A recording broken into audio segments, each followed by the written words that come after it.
Hi foodies, welcome to my channel. ఈరోజు మీ అందరికీ నేను ఇంటిలోనే స్వచ్ఛమైన నెయ్యిని ఎలా తయారు చేసుకోవాలో చూపించబోతున్నాను. మరి పండగలకు చేసే ప్రసాదాలన్నీ కమ్మగా ఉండాలి కదా, దానికోసమే ఇదంతా.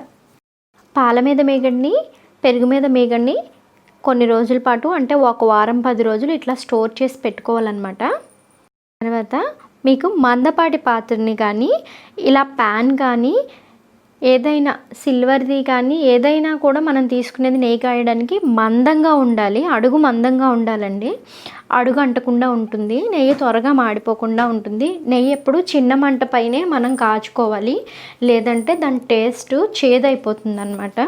చూడండి, దీనిలో ఇప్పుడు నేను ఒక చిన్న ఇలాచీ యాడ్ చేస్తున్నాను. మంచి ఫ్లేవర్ ఉంటుందన్నమాట. దాంతో మనం కాగేటప్పుడే ఇలాచీని వేసుకోవచ్చు. మీకు ఇలాచీ స్మెల్ నచ్చకపోతే తమలపాకును కూడా యూజ్ చేయొచ్చు. అలాగా నెయ్యి మనకి ట్రాన్స్పరెంట్ కలర్లోకి వచ్చే వరకు మీగడ్ని మనం చూడండి, ట్రాన్స్పరెంట్ కలర్ అనేది బబుల్స్గా మనకు చూడండి, నెయ్యి కాగుతూ ఉంది. ఇంకా కొద్దిసేపు అయితే పూర్తిగా రెడీ అయిపోతుంది. హోమ్ మేడ్ నెయ్యి రెడీ అయిపోయిందండి. ఎంతో ఈజీగా ఉంది కదా. చూడండి ఎంత స్వచ్ఛంగా ఉందో. మన ఇంట్లో తయారు చేసుకోవడం కూడా చాలా ఈజీ. మీ అందరూ తప్పకుండా ట్రై చేయండి.